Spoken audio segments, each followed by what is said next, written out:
And welcome to Suthichai Live English. Thailand's economy this year and the next year remain quite, should we say, turbulent. I'm not sure whether our growth rate will match forecasts by the government or by international agencies. So I think we should consult the expert, Dr. Kirida Bhaopichitr, who is now the director for TDRI Economic Intelligence Service, TDRI-EIS. Hello, Dr. Kirida.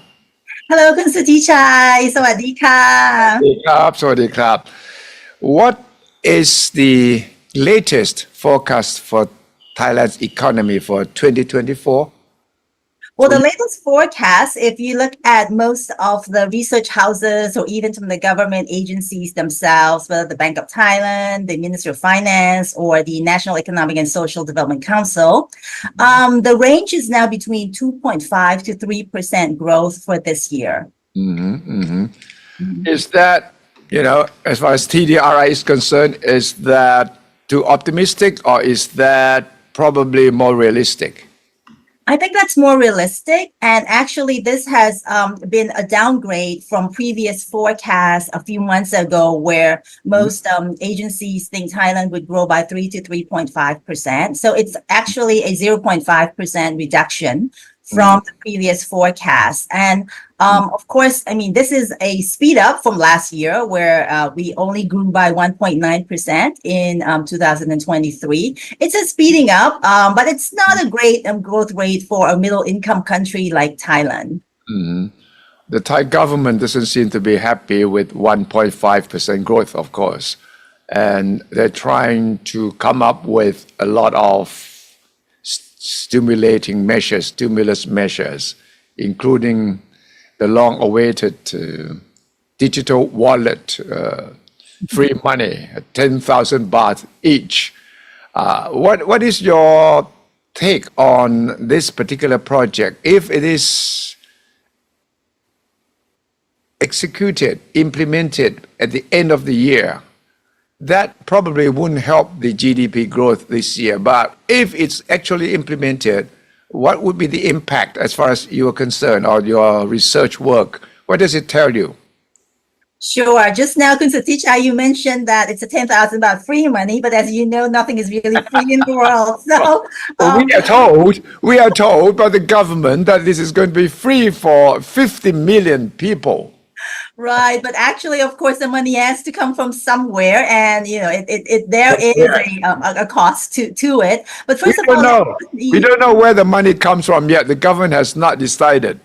We have to wait for the 10th of April, right, when the Digital Wallet Committee meets, and they'll tell us where the money will come from. But just let me respond to your question on how do we see the digital wallet in terms of stimulating the economy or in terms of having longer term impact. Well, I have to say first, just to backtrack, that actually Thailand's growth this year, as I mentioned, will be 2.5 to 3%, which is already higher than that of last year.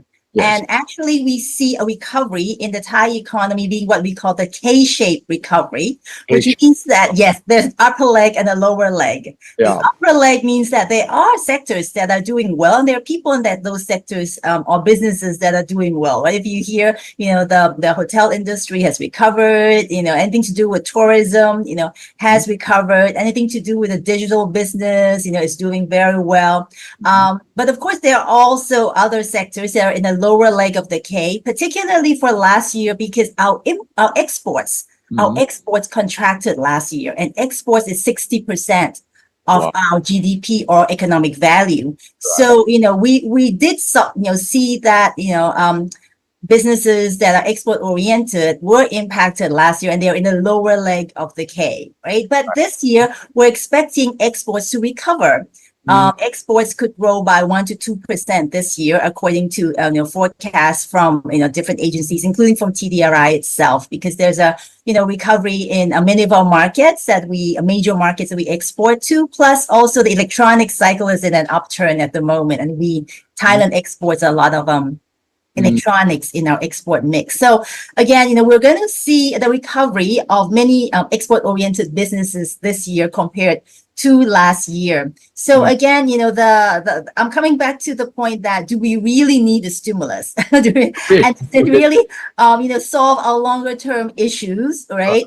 Or is this is just a one-time, a one-off thing? And I think our take here is that it won't help much because it's a one-off thing. It doesn't resolve or help solve Thailand's structural issues, right? How people's skills needs to be upgraded, the competitiveness of businesses, technology adoption, right? Those issues that are very fundamental to the future growth of Thailand, especially in the environment where we're also aging. These issues are not going to be resolved by just a one-time cash handout. So I think the one-time cash handout would not have a long-term positive impact. But of course, in the short term, as you mentioned, if it's going to be handed out in the final quarter of this year, right, that means that there will be around 500 billion baht being issued. That is around almost 3% of our GDP or our economic value this year. So it's quite a lot of money. And definitely consumption will be stimulated because, as you mentioned, people feel that, this is money that's, coming, from the government and it's for them to spend. And I think the time span that you're allowed to spend is 6 months. But of course, on April 10th, we'll know more of the details of this program, right? So again, yes, consumption will be stimulated. But of course, the source of funding is also very important, Suthichai. Right. Because initially, if the funding were to come from, fresh new loans, right? 500 billion baht loans, meaning that, this is fresh new money coming into the economy, then it will, have an impact. But as we economists have calculated, cash handouts like these, even if you give people, money, the multiplier effect or the impact on the economy is not very high. So there are evidence from, when Japan did this, when Hong Kong did this, when you actually give cash handouts to everyone, not only the poor, you give 1 baht, you actually stimulate the economy by only 0.5 baht. Only. Yes. So even if it's fresh money, the stimulus is not great. But if the government decides, as I think it will decide on February 10th, that it will not borrow the whole sum. No. So it's not going to be fresh money coming in, but actually there will be some borrowing, right, from the fiscal year 2025 budget, where the budget deficit is now pushed up to its maximum limit that is allowed by the law. So I think, they can borrow another 150 billion baht. The government could borrow another 150 billion baht. From the budget deficit that is allowed for fiscal year 2025, which will begin in October. So I think that's one of the reasons why they want to begin this in the final quarter of the year, so that they can use the fiscal 2025 budget. October 1st. Yes, of 2024, right? That's when the fiscal year 2025 budget is effective.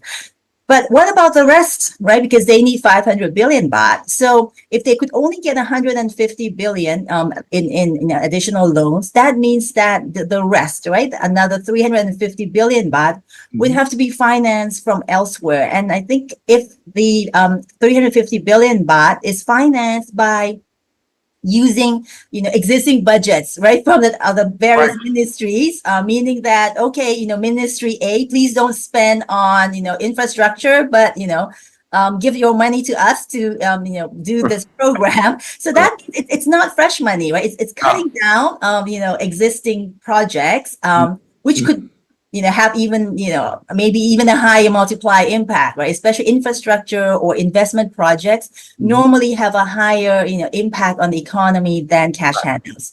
So if the government is asking ministries to cut down their spending and instead transfer that money into the digital wallet program, it doesn't stimulate much because you're cutting down, right? Something which has a high multiplier effect. and pouring that money into another program which has a lower multiplier effect. Yeah, So actually the net might even be negative. So right. So when people ask me, how much, would this program stimulate our, economic growth this year? Yeah, I would say if it's financed, from, as I mentioned to you, not from fresh money, from borrowing, it would not stimulate much. Maybe just 0.1% more.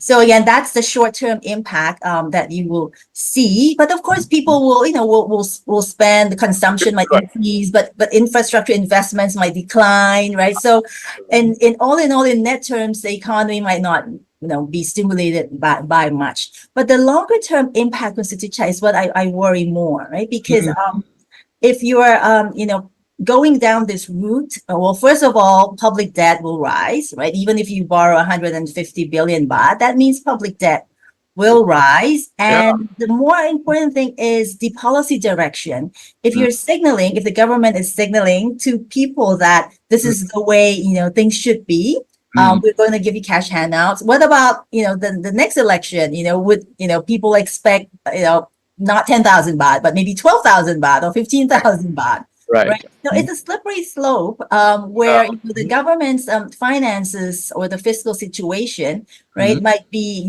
really pressured, by demands to give more and more cash handouts. And we've seen that in many countries, around the world, right, where they were, a very, growing, good performing economically, and one day, with the slippery slope, they've turned into a crisis. Right? We've seen many countries that gone into crisis because of populist policies, right? So again, I'm worried about that. And the other thing I'm worried about is if we see this, rating agencies also see this as well. Right. So S&P, Moody's, right, Fitch ratings, they all see this. And if, God forbid that, the ratings for Thailand is downgraded by these rating agencies, the impact will be huge, right? Because a reduction in ratings of a country means that the country is now more risky. Right. So that means if you want to borrow from abroad, if companies now want to borrow from abroad, or if the government wants to borrow from abroad, interest rates they have to pay will be higher, right? To compensate for the higher risk. Of course, in the stock markets, in the confidence, the bond market confidence will also decline, which means that there'll be more money flowing out of Thailand as investors pull out because they're not as confident as before. So there are many negative long-term impacts, Suthichai, that I'm more worried about than just the short-term ones. Already, yes, on Friday, there was a meeting of the 4 government agencies related to the budget. And I think they already have come up with the figure for 2025 budgetary year. The deficit will be an unprecedented high at 865 billion, right? Nearly 1 trillion. Right, so around 800 billion baht, almost a trillion. Almost a trillion. That would be, a new high. How would that impact the overall economic picture?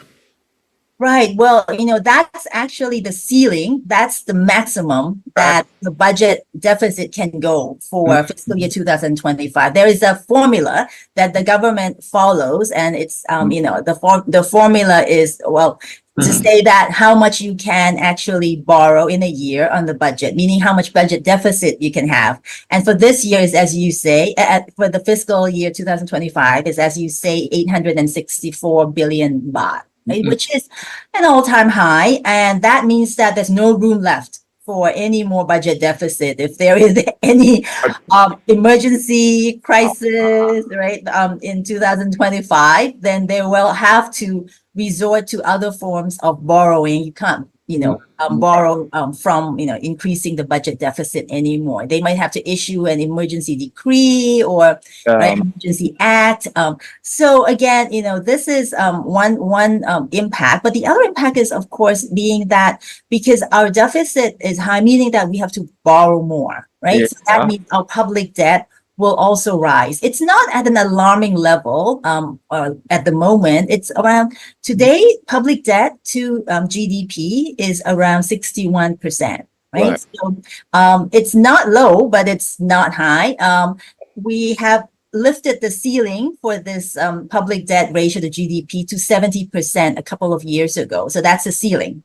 Right, that's the ceiling. Today we're at 61. If we borrow more, right, then it means that, of course, our public debt levels will go up. If we, for example, for this program, if they are going to borrow 150 billion baht more from the budget deficit, that means public debt will go up by another, let's say, 1.5 to 2%. Right. So, right. So it will be an increase.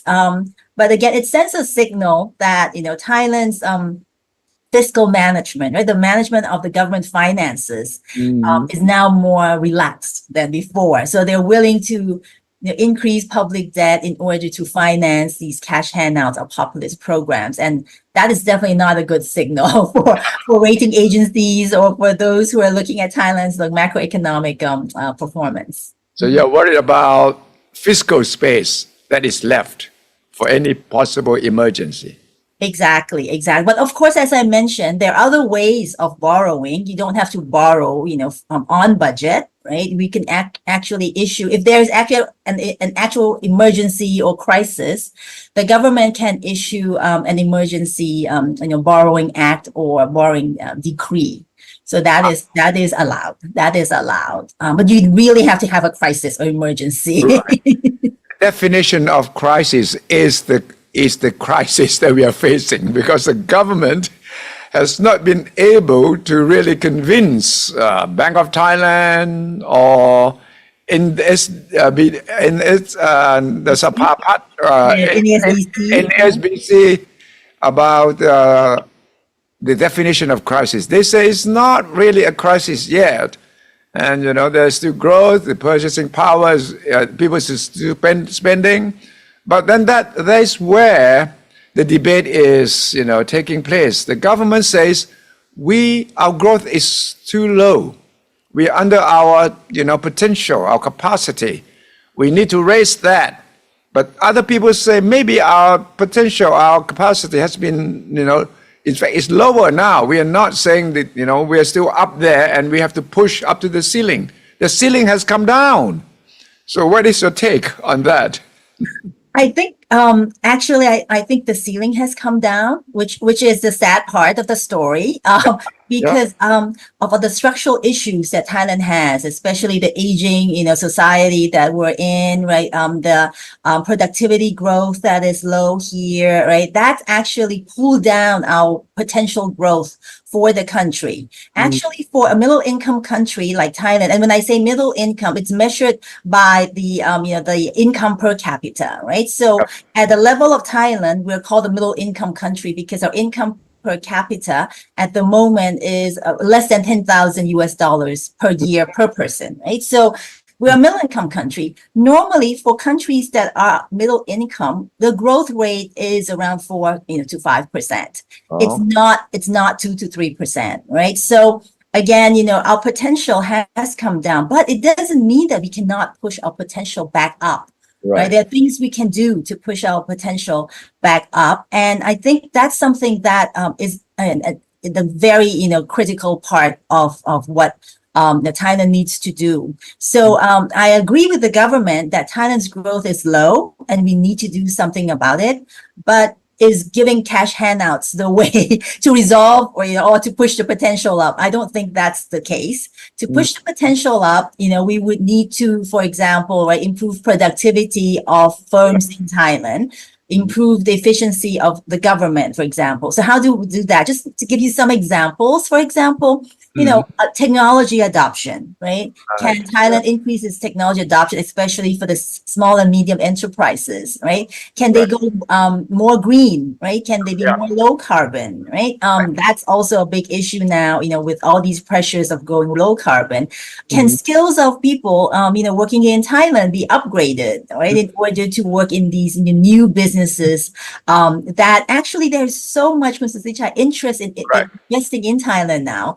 Because because of the geopolitical situation at the moment around the world. Yeah. Firms are relocating, right? They're realigning their supply chain. So, and this comes like, once every 40 or 50 years. So this is our chance. If we miss this boat, we'll have to wait for another 50 years for this mega global supply chain realignment. So there are interests in investing in Thailand, right? But, investors would look for these things, as I mentioned, right? Are Thai, firms or workers, capable, technologically, digitally, right? Or, are they equipped, with the skills that are needed for these new businesses? Of course, when foreign companies come to Thailand, they look for this, but also they would look for their supply chains in Thailand as well, right? And this is how we benefit. Sure. Because most of the supply chains are Thai small and medium enterprises. So it's important that, we upgrade the small and medium enterprises as well. So I think this is what we call the structural issues, right, in Thailand that needs, a lot of attention, and it can't be resolved by just giving cash handouts. It needs time, it needs, effort, and we need to start today. So, so that's how I think we can uplift our potential. Suthichai, there is still hope. I haven't lost hope.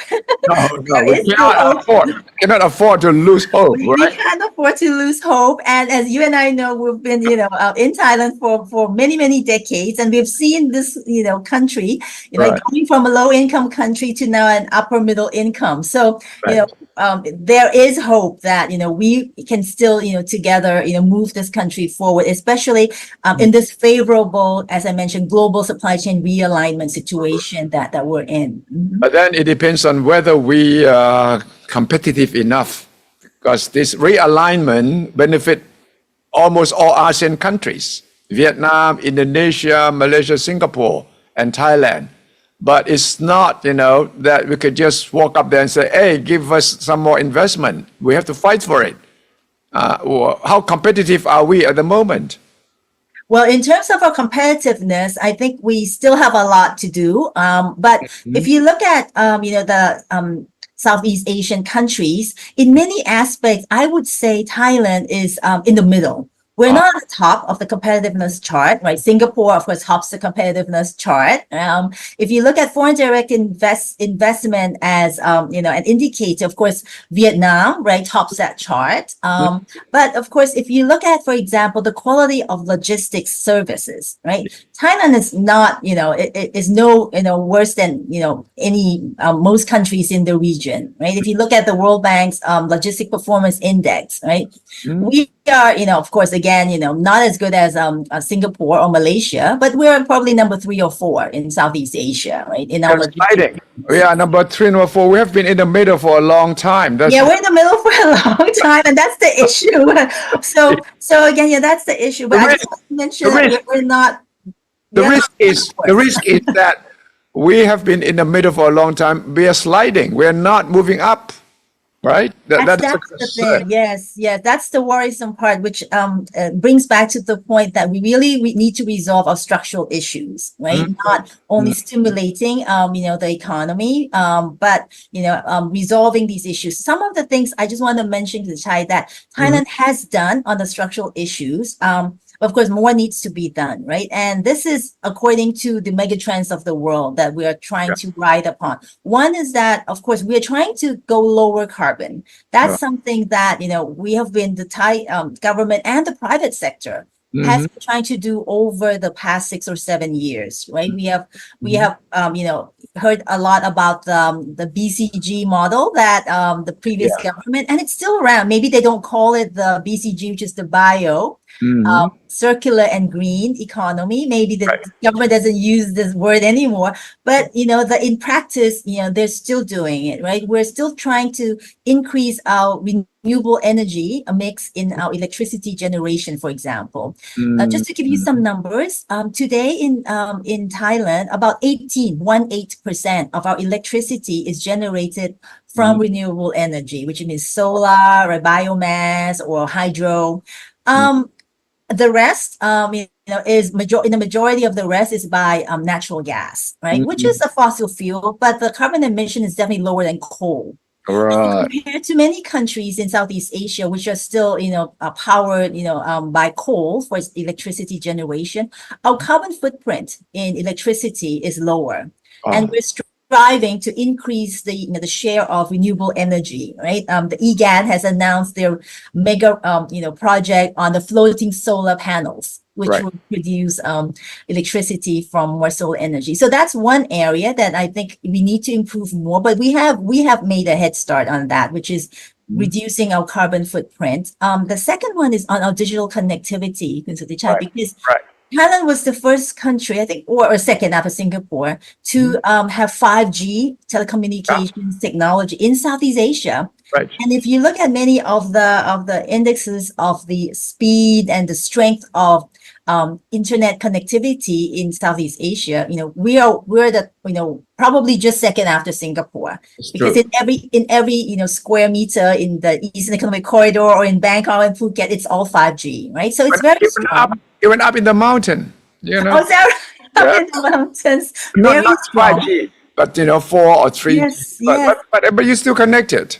Exactly. And but when you go to many of the other capital cities in Southeast Asia, you land there, you turn your phone, it's 4G, right? So again, this is another area where I think digital, technology or connectivity will help Thailand attract new businesses, right? Cloud computing, data centers, right, into Thailand.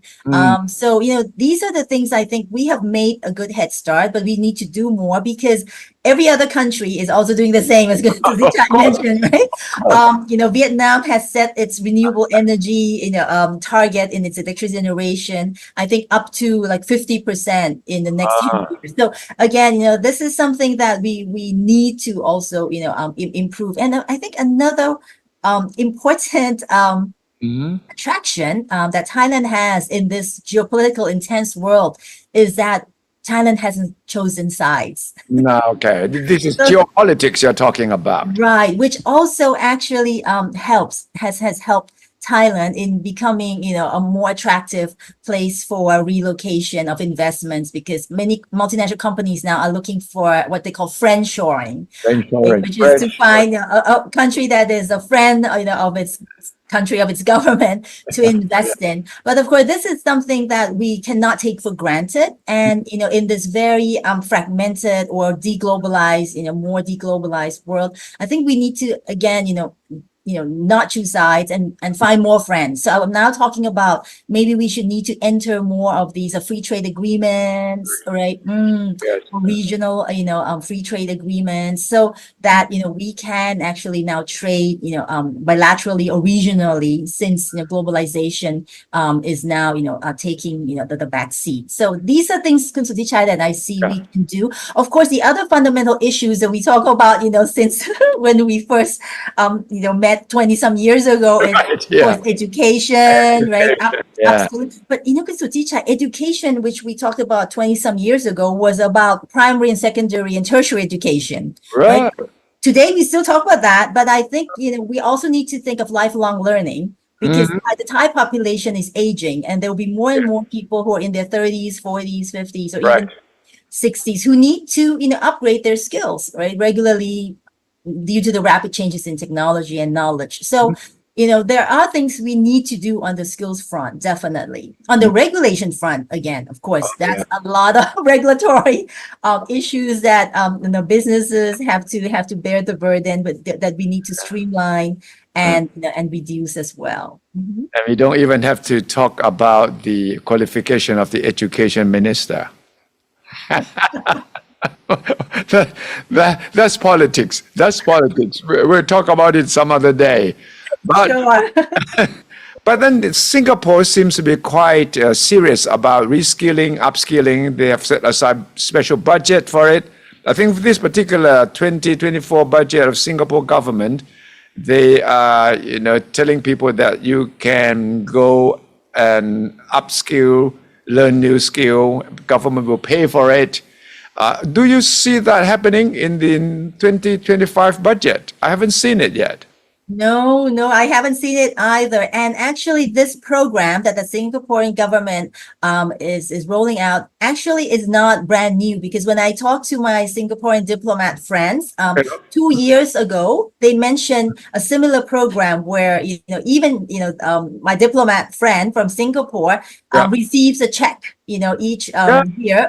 Well, it's probably not a paper check anymore. Knowing Singapore, it's probably a digital transfer Right. where if you go and upgrade your skill in anything Yes. at all, if you want to learn music, if you want to do painting or Yes. cooking, Yes. those are eligible, and you will have to just submit the bill or the receipt to the government, and the government of Singapore will pay for those courses up to, I don't remember, 500 Singapore dollars or 1,000 Singapore dollars Right. per Uh-huh. person.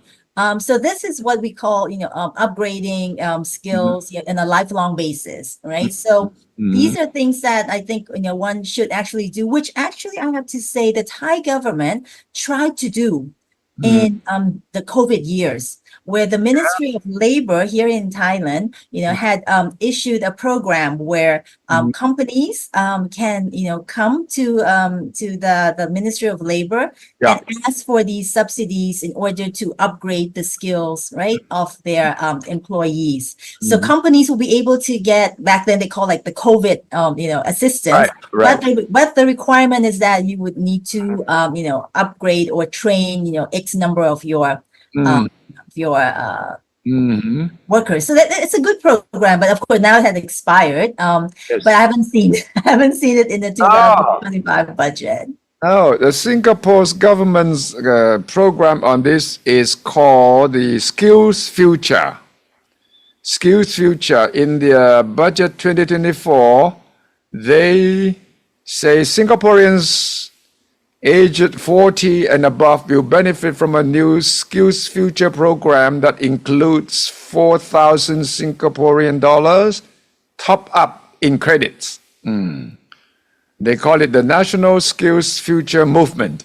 Was launched in 1915. Since then, training participation rates have increased from 35% in the year it was started to around 50% in 2022. So they have done this for many years. Exactly. And now they're focusing on those who are above 40, right? So And it's a more generous program now. Yeah. this year it's 4,000 Singapore dollars, And I think you can learn any new skill. And I think they have done it through the employers, not, maybe they send you a check too.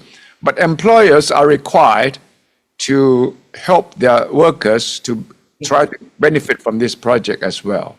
I think that's a great scheme, especially for small and medium enterprises that, might not have sufficient budget for training. What is your guess on April the 10th, when the National Monetary Policy Committee meets to decide on whether to maintain the interest rate or to reduce the policy interest rate? This has been the battle between the government and the central bank. Where do you, Dr. Kirida, stand on this issue? I don't know where I actually stand, but what I can tell you is where I think the Bank of Thailand and the Ministry of Finance stand. Because the Ministry of Finance, the government generally is more focused on the short term, right? Issues, stimulus, and things like that. But the Bank of Thailand looks more at the longer term issue. And to be honest, when we look at the experience of central banks around the world, right, in using policy rates, to impact the economy either positively or negatively. And positively, I mean to stimulate the economy or not. The policy rate is a very slow tool, which means that unlike, cash handouts where you will see the impact right in the next day or the next week because people will go out and spend. Right. When central banks lower their policy rate, it takes around 6 months Wow. impact to be felt in the economy. And people ask, why does it take so long? Because if you actually look, once the central bank reduces their policy rate, commercial banks take time to follow as well. They don't follow immediately. Some take, 2 weeks, some takes 3 weeks before they Right. it's up to the liquidity in each bank as well, right? If they have a lot of liquidity, they might want to, reduce quickly so they can issue loans. But if they don't have a lot of liquidity, they won't reduce their, the bank's lending rate as quickly. So normally, on average, commercial banks, will take around 2 weeks to a month before they, change. And of course, when they change their lending rate, right, they would have to reevaluate their customers, or new customers come to apply for loans. It takes time for them, right, to evaluate the new customers. So by the time all this takes effect in the economy, it's around 6 months. 6 months. So again, when the central banks decide whether they want to reduce the policy rate or increase the policy rate, they don't look at the situation today. They don't look at growth today or inflation today. They look 6 months ahead. If you look 6 months ahead, Suthichai, as I mentioned, we think this year the economy will do better than last year, right? Will perform better than last year. We're going to grow around 2 to 5 point or 3%, right, this year, which means that there will be more tourists, more investments, exports will recover. So the economy looks like in the next 6 months it will recover. Plus, there will also be a lot of government spending from the delayed fiscal year 2024 budget, right? So by the middle of the year, there will be lots of government spending as well. So the economy will be boosted, right? Prices could go up, right? So inflation could go up. And of course, with the digital wallet coming in the last quarter of the year, right? There could be more consumption, again, pressure of prices, on prices to go up again. So inflation will not be that low, as we see it now, right? Even the Ministry of Commerce yesterday has come out with their most recent forecast of inflation this year being, positive, right? I think 0.1 to 2%, or sorry, 0.0 to 1%. So the mid range is 0.5%. So it's not going to be negative as we see it now in terms of inflation. So again, as the Bank of Thailand, it looks ahead, right? And it sees that the recovery will be faster, and inflation might go up, right? In the next 6 months. I think it's unlikely, Suthichai, for the Bank of Thailand or the Monetary Policy Committee to, decide to reduce its policy rate in the April 10th meeting. Maybe it's too soon. They might want to wait and see until the next meeting to see whether the economy really picks up or not. But if you look at from the government's point of view, any reduction in interest rate will stir the economy or help the poor people. As the Prime Minister keeps saying that, the Bank of Thailand people don't understand the common people.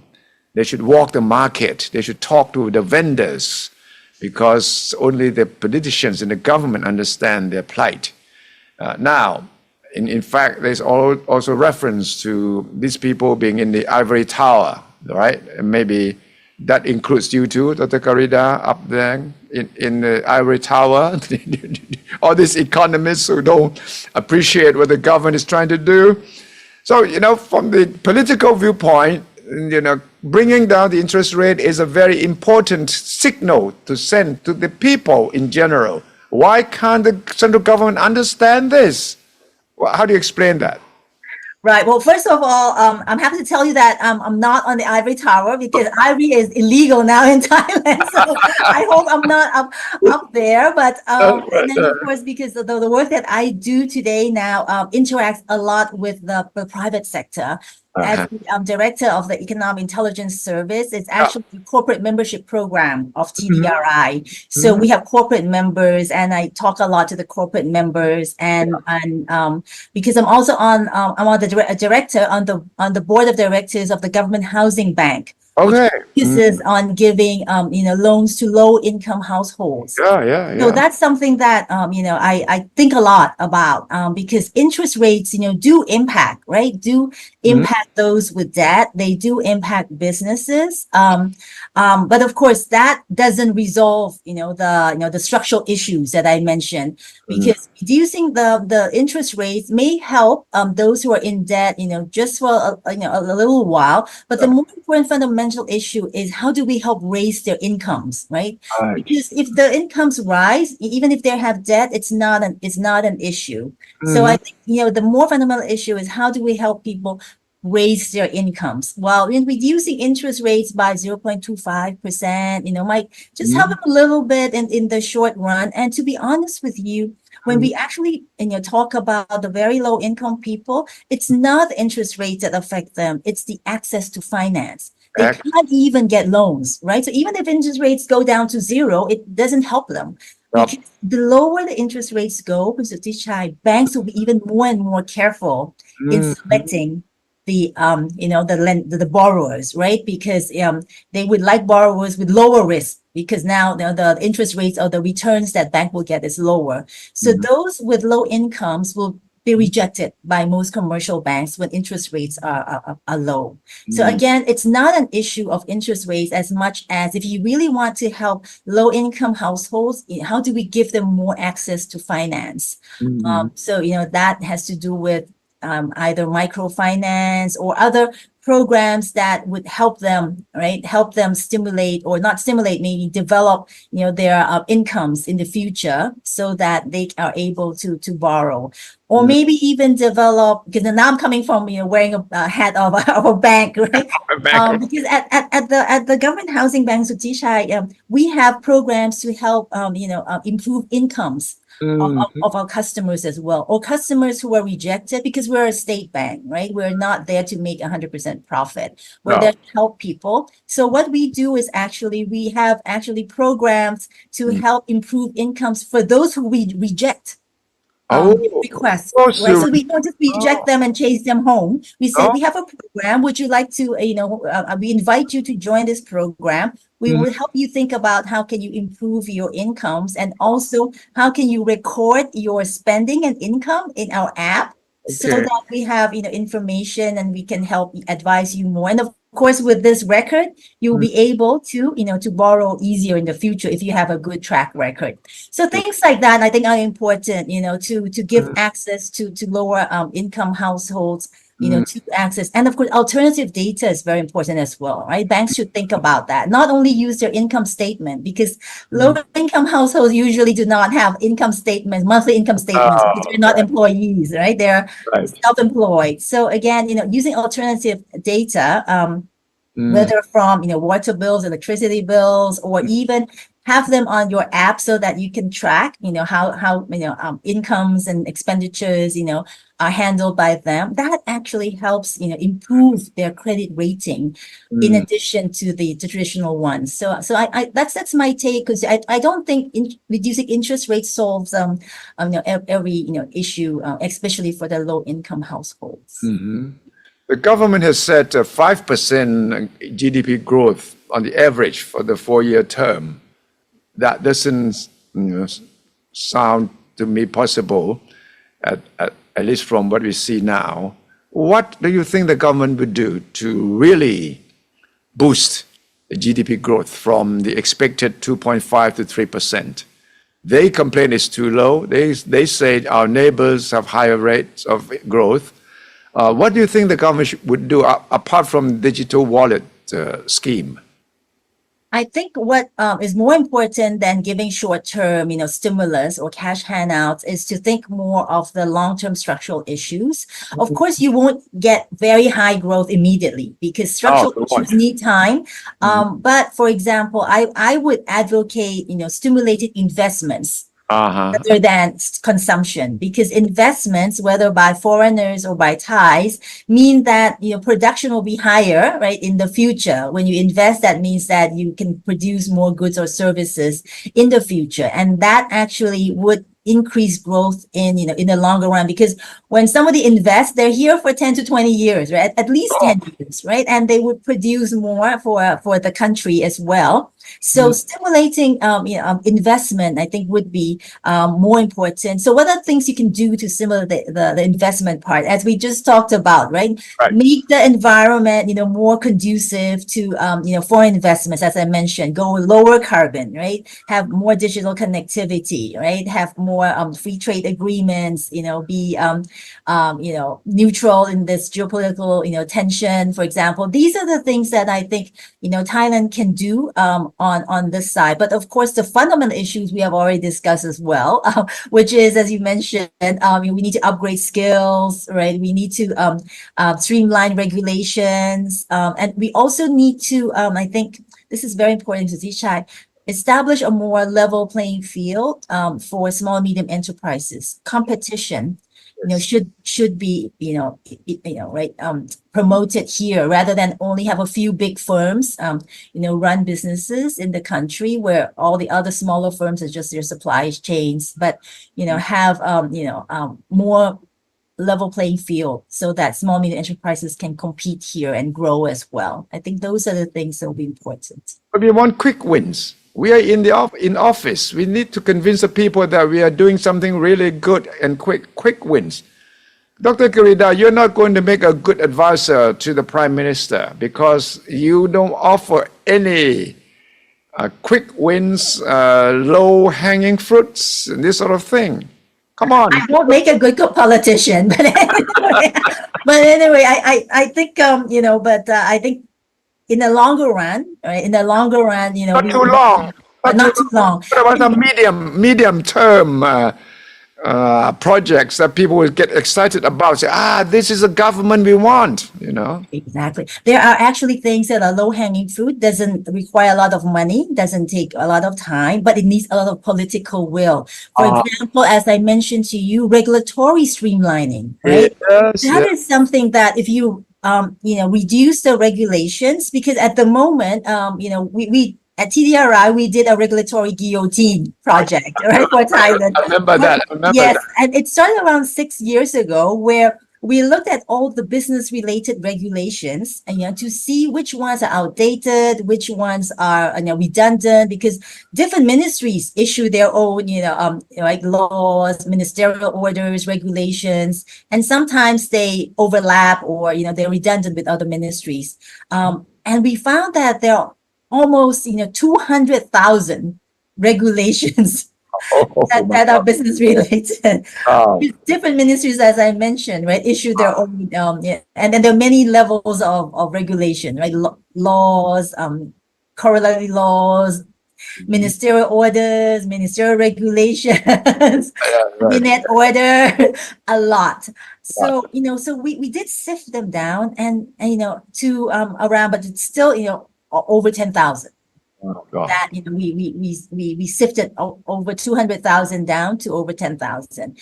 Again, this is something that if you do, it will reduce the cost of complying to regulations for many small and medium enterprises. Because, for example, if you want to open a factory, even a small factory or a small business, you need to go to different ministries to get licenses. And if you are a small, enterprise with only 20 people, you can't afford to lose 2 of your people, to go and run around to get licenses. And then after you get those licenses, right, these ministries come and check on you every, quarter, or, because different ministries come at different times, right? And you have to, again, allocate your people, to show or to talk to the government officials who come to visit you. So again, this will reduce the burden for many businesses. It's a cost reduction, so that they can, have more money to do business, more money to hire people, or even pay more to their employees. I think it will increase the sentiment, of small and medium enterprises, and of course improve the job market as well. So that's something that I think the government, can do, immediately if they want to, all right, if they want to. Of course, that needs political will. A lot of political will. Political will is very difficult to. Okay, again, that's difficult, right? It's not popular. When it's not popular, it's not acceptable to a government. Well, I don't know if it's unacceptable because I was actually dealing with your own ministry. So if you can convince Oh, at least some of the key ministries that as you can see now, which ministries would have the most regulations that businesses have to deal with. And ask those, start with maybe just 2 or 3 ministries and ask them to reduce, at least half, right, of their regulate. That would be a start. That would be a start. I would have to say now they are. It's not a lost case because there are many agencies, government agencies now, or semi-government agencies that have taken this on. For example, the Excise Department has yes. now done a regulatory, guillotine using this study. The Bank of Thailand, the Securities Exchange Commission, and now the latest is the Stock Exchange of Thailand. So, there are Examples. agencies Good that have, examples. they Yeah. have started, and this links as well to the foreign direct investments, right? Because as I say again, if foreign direct investments come, the impact is quite big and it's not slow. As we can see now, so many, Chinese electrical vehicle companies, right, are coming to Thailand this year, and they're hiring, people doing construction, and so again, this improves the job market as well. So, digital connectivity, this is something that I think is something that if you roll it out, it will enable many more people, right, to do businesses on their own at a lower cost. So, Suthichai, I think Yes. there are actually many low-hanging fruits that we can do and build on. That is not unpopular actually, and should be too difficult to do. No, if you can communicate with the public, I mean, it's important the government knows how to communicate with the public and talk the language of explaining in simple terms how these measures will help the economy and the average person can really Help with the jobs, with their incomes. Yeah. jobs and income will increase as well. So all in all, you are still hopeful and that next year will be better than this year, right, Dr. Kirida? Well, this year is definitely growth is higher than last year. Next year, I still think that there will be growth again, but maybe it takes time, as I mentioned to you, to lift the potential growth. So next year we might be able to grow again at around 3%. But we should do more. We should do better than that. Okay, thank you very much, Dr. Kirida, for this very enlightening, insightful analysis. You're very welcome. I hope to invite you back again so we can look at the economy and related issues together. Thank you so much for today. Thank you ค่ะสวัสดีค่ะ ครับสวัสดีครับ ติดตามสุทธิชัยไลฟ์กับผมทุกวันเช้าสายบ่ายเย็นมีเรื่องร้อนเรื่องวิเคราะห์เรื่องสัมภาษณ์เรื่อง Exclusive ต้องที่นี่ที่เดียวครับไปติดตามผมใน Facebook 2 เพจสุทธิชัยยุ่นกับสุทธิชัยไลฟ์และอย่าลืม YouTube ครับ YouTube ไปกด Subscribe ที่สุทธิชัยไลฟ์กด Subscribe แล้วกดกระดิ่งเตือนคุณทันทีที่สุทธิชัยไลฟ์มาในมือถือคุณนอกนั้น Twitter ไปกดติดตามและ TikTok ครับ TikTok ล่าสุดนั้นสามารถที่จะถ่ายทอดสดสุทธิชัยไลฟ์ให้ทุกท่านติดตามได้เช่นกันสุทธิชัยไลฟ์ anywhere anytime สุทธิชัยไลฟ์คือเพื่อนที่เล่าข่าววิเคราะห์ข่าวสามารถทำให้ท่านทันข่าวทุกวินาทีจากนี้ไปครับ